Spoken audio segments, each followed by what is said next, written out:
Right now, we have a big focus on AI and how we can use it in our daily work. I know that you and Dix also have a huge focus on AI, and everybody who's working in any industry last year have talked a lot about AI.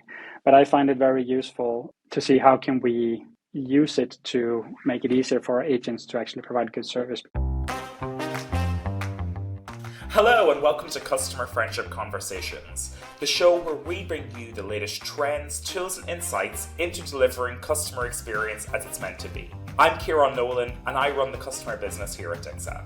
Today I'm talking to Phillip Sønderskov, Global Customer Service Manager at HiFi Klubben. They're a high-quality audio retailer, and now they sell home theatre equipment too. Founded in the 1980s, they pride themselves in selling high-quality products, and now, in addition to their web stores, they have more than 95 brick-and-mortar stores across Denmark, Norway, Sweden, the Netherlands, and Germany. Phillip has been with HiFi Klubben for almost 4 years now, so he really knows the company and the unique needs of its customers, including over 1 million members of the HiFi Klubben Customer Club.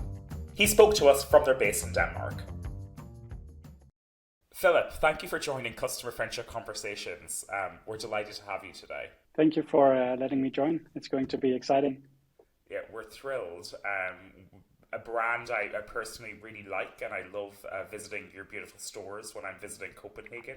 So I'm very excited to learn more about what's behind the scenes at HiFi Klubben. So to kick off, why don't you tell us a little bit about you and your role at HiFi Klubben? So my name is Phillip, and I'm the Global Customer Service Manager here in HiFi Klubben.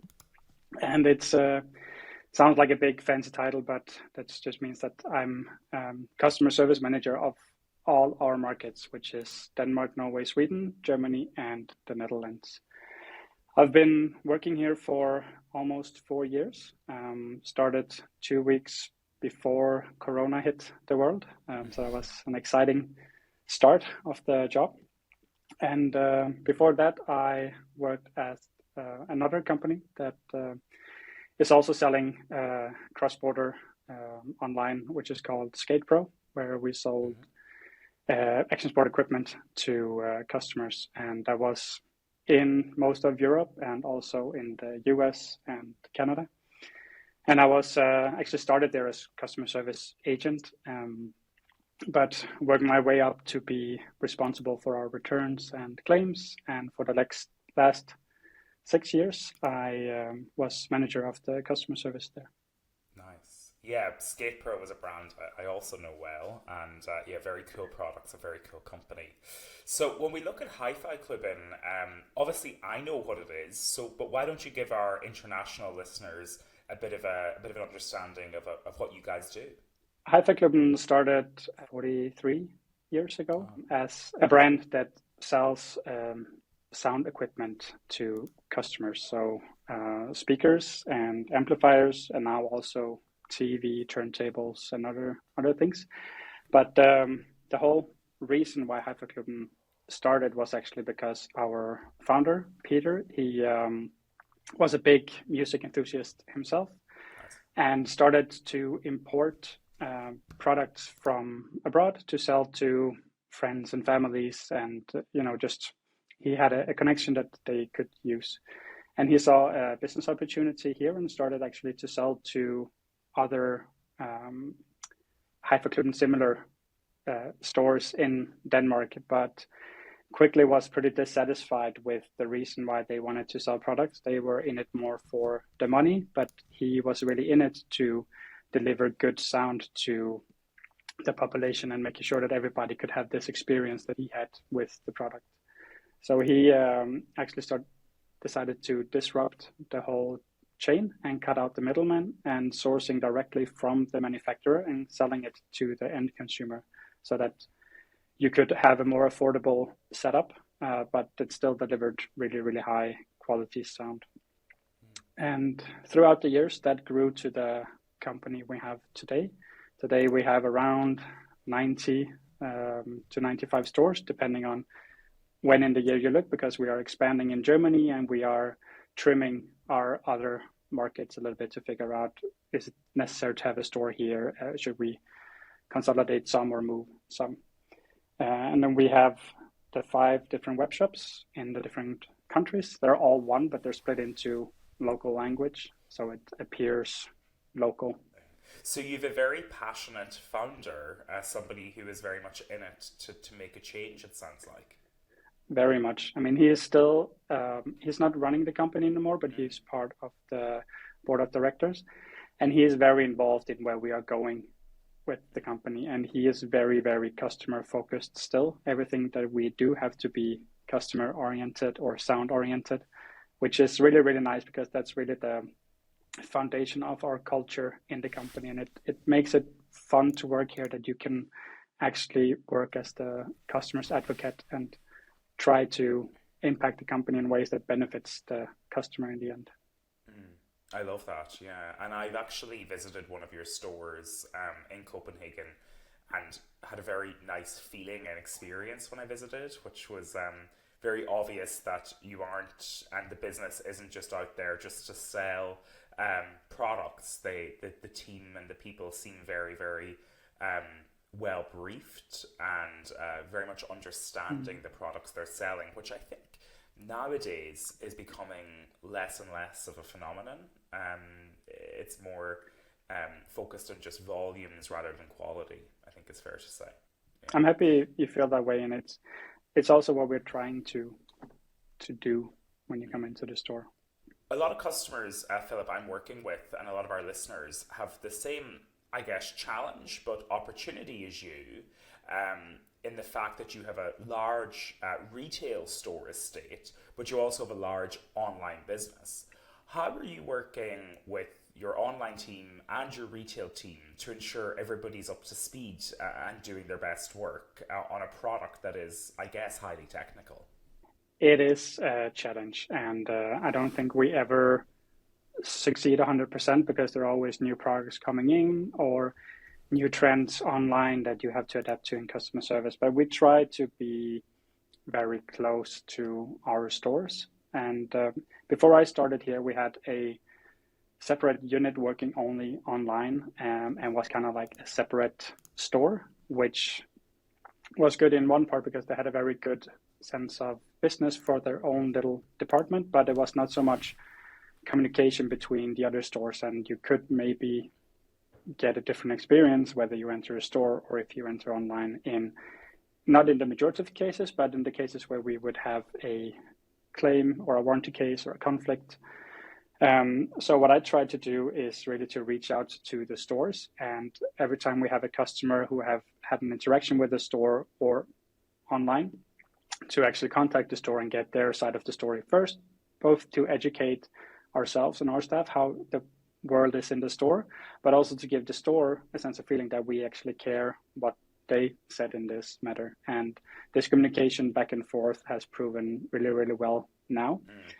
We also acknowledge that training for knowing all the products online, which the customer, of course, expects when they reach us on the phone, was so time consuming, and you could spend the whole day just product training to make sure that you're on top of this. And we had to figure out a way how to compensate for that so that we could take care of all the customers online, and but at the same time also be up to date. And actually during Corona, that pushed us into doing something, because we experienced a massive increase of tickets online, but a very big decrease of people coming into the stores. So I reached out to some of the stores and asked if I could borrow some of those employees that they had on the floor to help us out in Dixa, basically. So 45 minutes call with one of the employees, and he was up and running and could help customers online with product questions, and then we took care of all the order handling. And that actually became how we operate today, because that worked really well, that we got the fresh product knowledge that you get when you are constantly demonstrating products for the customer. So you get your training actually by working, and we can utilize that online so that we can benefit from it, so that the customers who contact us can choose whether they have a question about product or order. If you press product, you most likely end up in one of our stores where we have staff sitting and answering your product questions. I love that. It's a really good way to set things up. Particularly, I guess because purchases at the likes of HiFi Klubben are definitely more considered purchases. They're not purchases, it's not a candle. It's not something you're purchasing regularly. I presume when you purchase, you're purchasing one big amount, and that is meant to last for a long time. One of the challenges with the products that we sell is that they actually last a lifetime. Yeah. And they are an investment for people, so they really care about the details, and every speaker sounds differently, every amplifier have their own sound, and it's difficult to convey this online to a customer. So we spend a lot of time advising them, but also after sales services when they come home, to set it up properly, to tweak it. If there's something that doesn't work, we urge them to reach out to us and help them with it. Love it. And you mentioned, Philip, you joined HiFi Klubben about 4 years ago, so probably a baptism of fire in the sense that you arrived just around Corona. And I remember myself just around Corona. I'm pretty sure, I'm 99% sure I did purchase some home audio equipment. What was the customer experience like at HiFi Klubben before you joined? It was still good. It wasn't bad before I joined. It was still very customer oriented. I remember myself being a customer years before I even considered that this would be a place I would work in the future. And always when I needed help with a repair or there was an issue with my product, I got really, really nice help, and often better than I expected, because I knew, according to consumer law, I have these and these and these rights, so now I have to go in and push for it. But I didn't have to. The store just said like, oh, we will take care of it. Don't worry. Here's a new product you can use instead, so you don't have to wait for the repair time. Or that was not every case, but it was just these experiences where you thought, wow, okay, that went a lot smoother than I had expected. And that was a really nice feeling as a customer. So that was also what they had before I came. I think what I added to our customer service is the scalability and the tech part. That I come from a background of a company that grew about 100% every year, so you had to constantly adapt to the scale. And I think that was a really great match during COVID, where we basically exploded, and I had already learned how to cope and adapt in those situations. Yeah, very good. Yeah, I can see that, and probably timing wise, it was great timing for the business to hire you, which is good. I guess when you joined, what were you looking to, I guess, change or achieve? Were you very focused on maybe the more technology side? Is that fair to say? No, not necessarily. Before I started, we had a customer service or web shop manager in each of the markets. So Denmark had their own separate unit with their own customer service / web shop manager. And that worked great for a long time, but we started to see more and more business coming online and noticed that we had many different ways of doing it. Not every unit were using the same phone company or even the same email provider. So my objective when I came was actually to consolidate everything here in Scandinavia, or at least the Norwegian, Danish, and the Swedish one, to put them together in Aarhus, where we are located in the headquarters, and make sure that we are streamlined in how we do things, so we are more efficient and that we carry out our values in customer service in all the different markets. Which so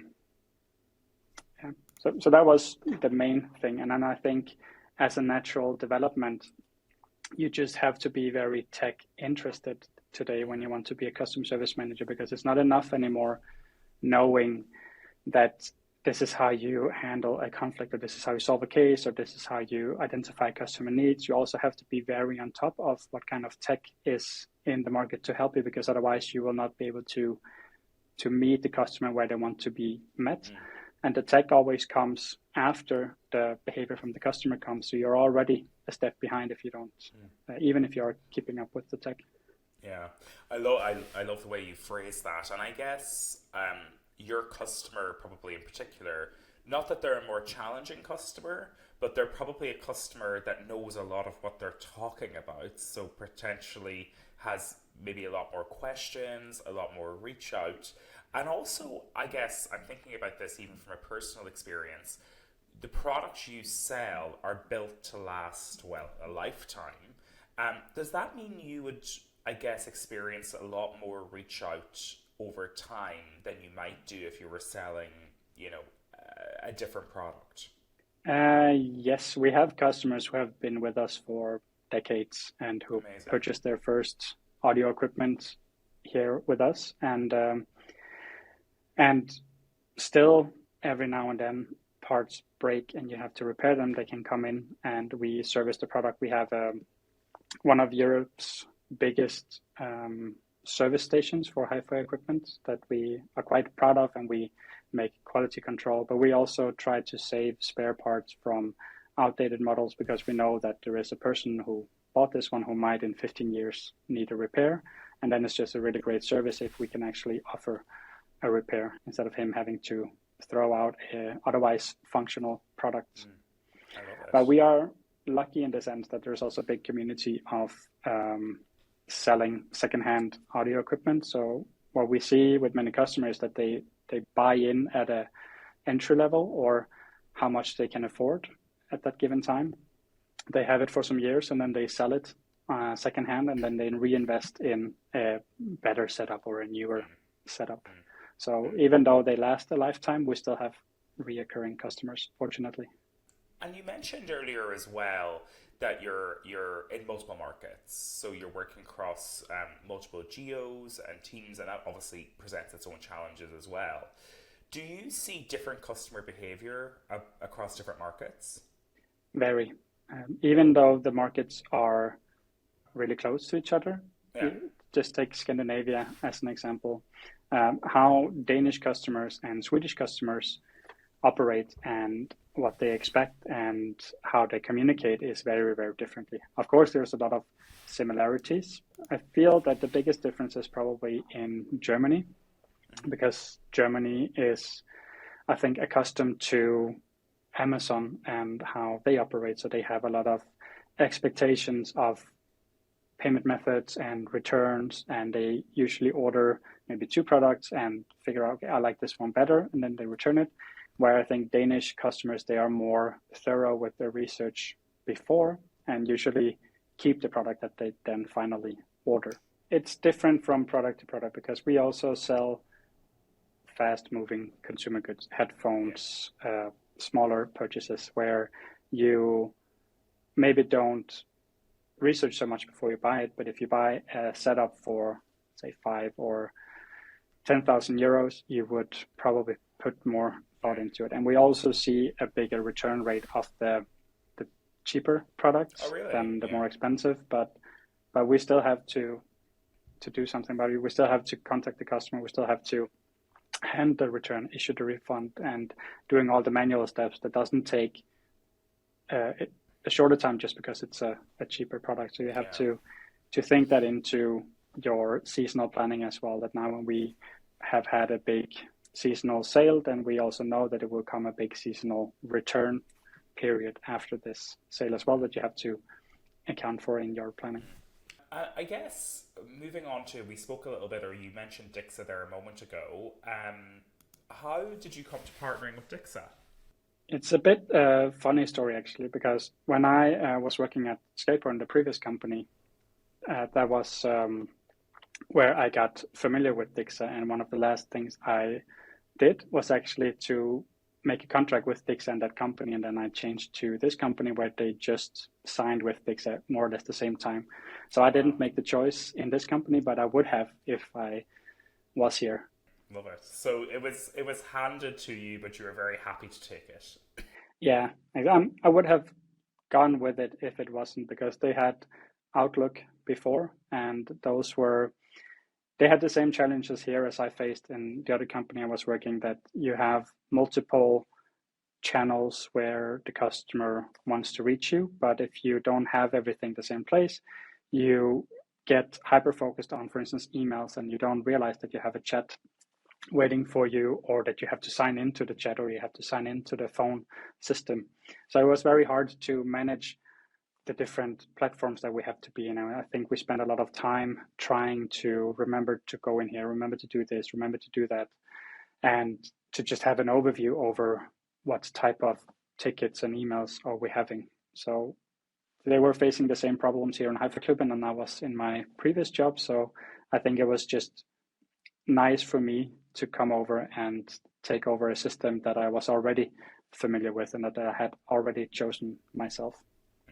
And I know also from your perspective, you have very much continued to innovate with Dixa over the last 4 years, 3 years, 4 years. So what you took over now is probably very different than it was 4 years ago. So you definitely have been a good customer for us in that sense. One of the great things about your product is that it's so easy to change it yourself.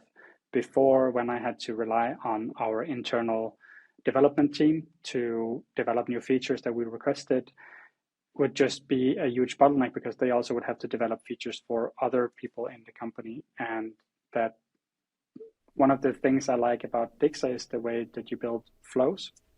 And it's super easy as a either technical person, but also as a non-technical person to understand how rules and criteria work together because it's visualized. So it's really easy to go in and say, oh, we're getting a lot of questions about this right now. We need to consolidate those and put them in a specific queue.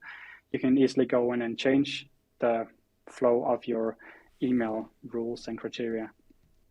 I guess what you're liking is the fact that whilst you really enjoy probably working with your tech team, it was very hard to get time with them. You mentioned earlier, you had a really good line earlier, you need to always have an eye on the future, or you're one step behind and whatnot. So what's next for customer experience at HiFi Klubben? Like what's your eye on right now? Right now, we have a big focus on AI and how we can use it in our daily work. I know that you and Dix also have a huge focus on AI, and everybody who's working in any industry last year have talked a lot about AI.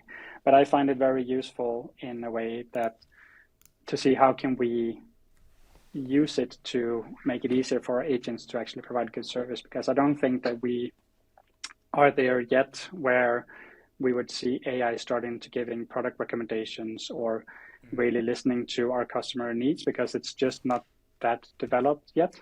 But we want to see if we can take some of the trivial, any web shop question that we're getting, like where is my order, how do I return, can you issue a refund, these kind of basic things that no matter if you're selling speakers or automated litter boxes or whatever that you're selling, you still get these questions because you have to ship products. And those we would like to automate and help our agents have more time to actually give quality service to our customers that have product information or more sensitive matters. Yeah.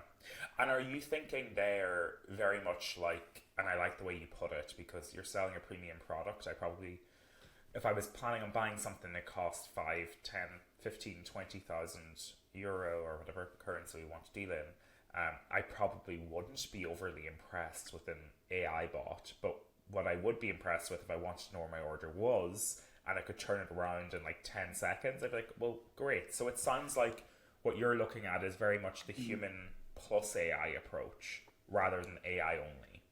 Yeah, I don't believe that we could train a computer to take in all the nuances that we have to take in when we are dealing with the customer, that it's not a strict, this is the question, this is the answer that you can get in any case, because there's always how is the tone of the customer. Is he upset? Is he patient? Is it a big product? Have we had issues with this customer before, or has he had issues with us before? So there's so many things that you need to take into account when you're dealing with customers, no matter if it's a 5,000 or a €5 purchase. The customer still needs to be treated really nicely.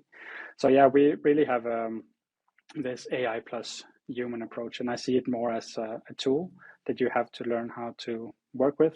The same as when the computer came many, many years ago, that if you didn't adapt and you didn't learn how to use it, you will be miles behind everybody else in a few years, because everybody else will follow this path, and so will customer expectations. Yeah, love it. Very, very good. And obviously you're providing a very high level of service now. It's very obvious across the board you're providing a very high level of service. As the business continues to grow, how do you plan on maintaining that high level of service? We still measure our CSAT and our NPS and take that really seriously and try to get a lot of feedback from the customer and to have a discussion in the company why this is important. And I think as long as we acknowledge that customer service, not only from my department, but in general, for every part of the customer journey is important, we will continue to have this focus. And as long as we have that culture, we will continue to try to strive to give really good service. And I train my guys to speak up when there is something that doesn't feel ethnically correct. If they have to do something that they feel, but this is not the best thing for the customer, and we discuss it and say, okay, but how can we then solve it for the customer in a way that it's still good for business, but the customer doesn't suffer from it. We can never compromise on that part. I love that. I love the way that you're always putting the customer first, but then sometimes, I've worked in customer experience myself. You need to also consider the business impact as well, and I like the way that you're looking at both. But your CSAT and NPS, is that something that is reported across the business? Is that something that you wake up in the morning and I guess you think of your lovely newborn baby first? Do you think a CSAT and NPS second?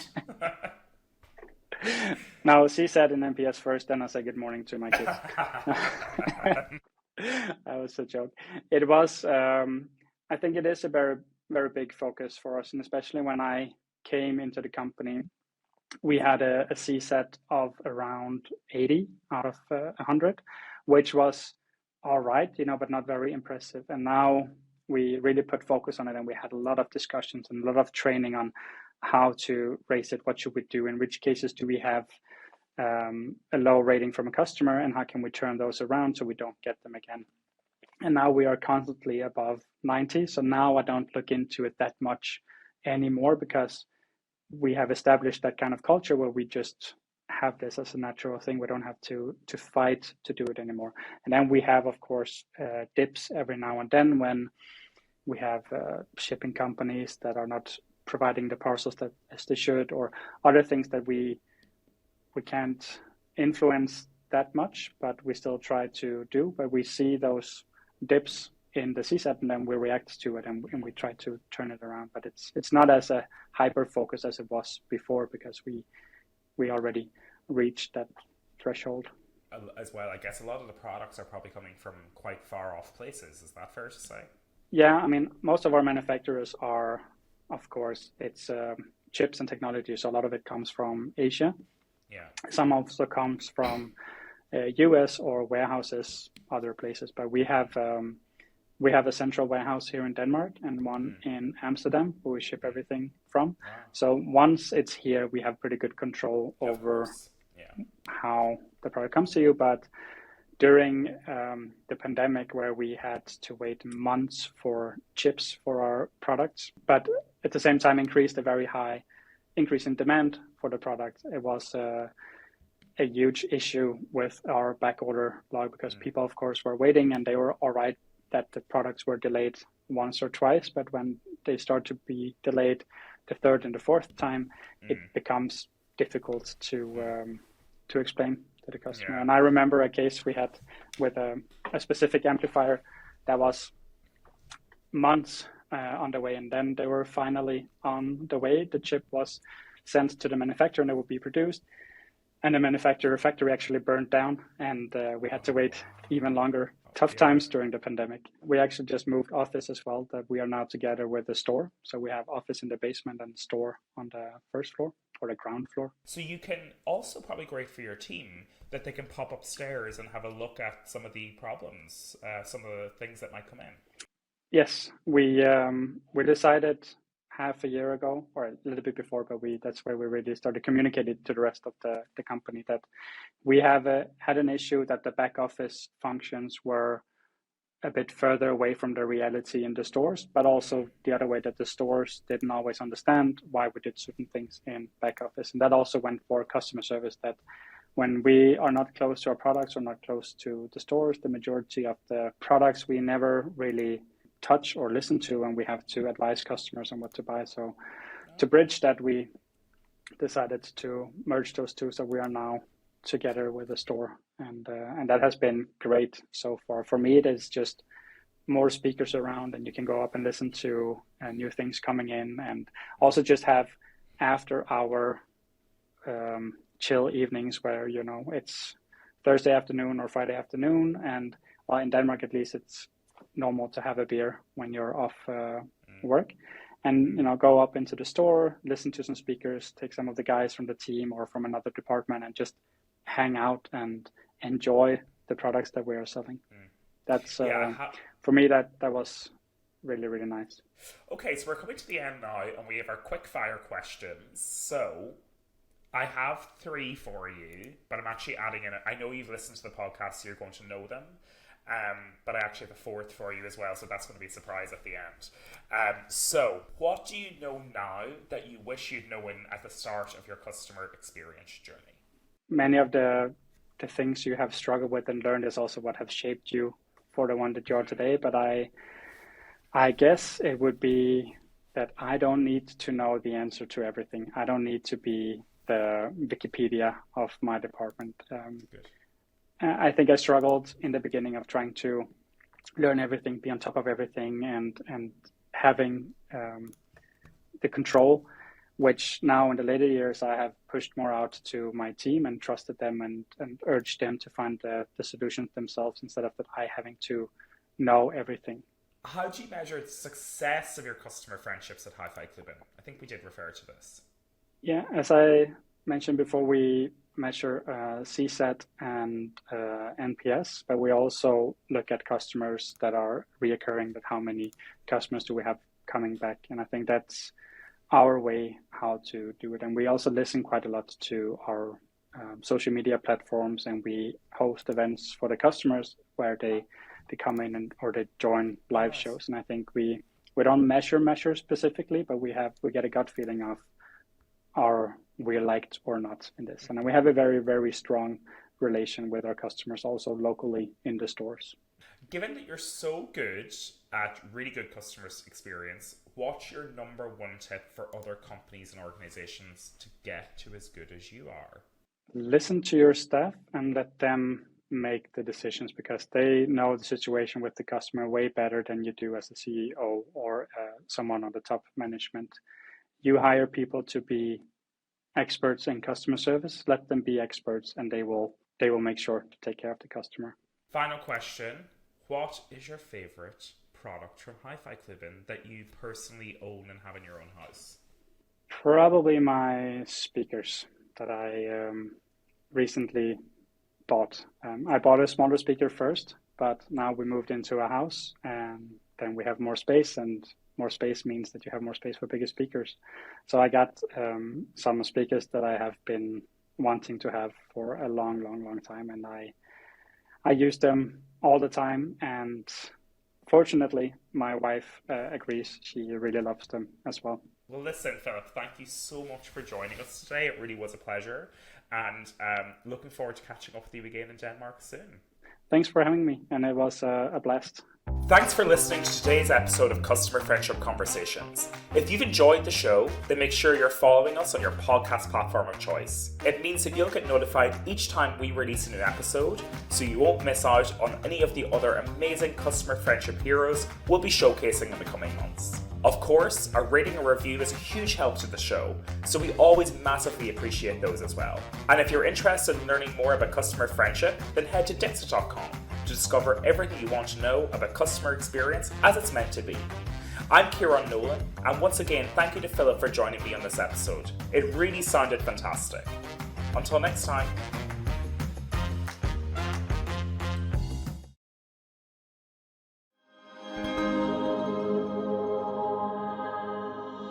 Co-fruition.